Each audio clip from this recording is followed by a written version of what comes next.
Hindi ko na sana nagagawa ng video ito dahil oo, shock lang ito, pero kaka-scroll ko ng kaka-scroll sa isang platform dito sa internet, may nakita ako na ginagamitan nila ng mabigat na kahoy at pilit na hinahambalo sa shock para pumasok yung inner tube doon sa kanyang outer tube. Oo nga pala kapatid, itong shock na ito yung mayroong collar. O yan, tuturuan kita kung paano mag-install nito at kung sakaling mapanood mo yung napanood ko, hindi mo yun masundan dahil naku po, napakamali nun. Unang-una, kailangan nating ilagay yung cap doon sa dulo ng cylinder sa ating inner tube. Ayan, yung tinuturo ko na yan yung cap. So yung tinukudan natin kapatid sa ilalim, yun yung cylinder. Dapat merong spring yon. Then ilalagay natin yung outer tube. Tapos yung kanyang tornilyo na Allen bolt.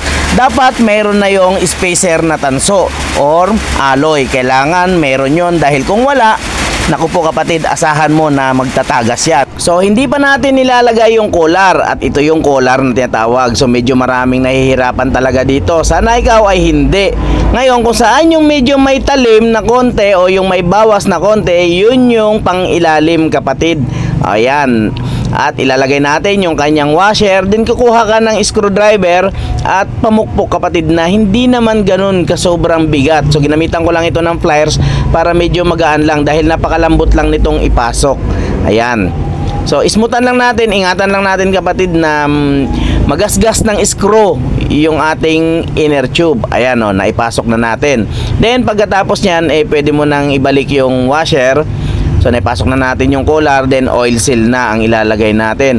So ang best na pangbalik ng oil seal kapatid yung lumang oil seal din ng ipangkakabit natin. At para talaga maipasok na natin, kukuha tayo ng malapad na pwede nating gamitin na pampasok. So pwede tayong gumamit ng adjustable, combination range, or yung ginagamit natin na pangsikwat ng gulong.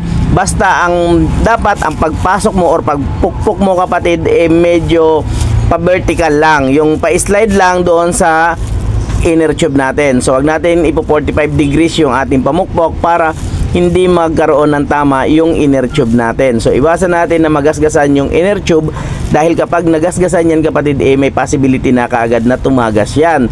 So pwede na natin ikabit yung lock ng ating oil seal kapag naipasok na natin na maganda yung oil seal.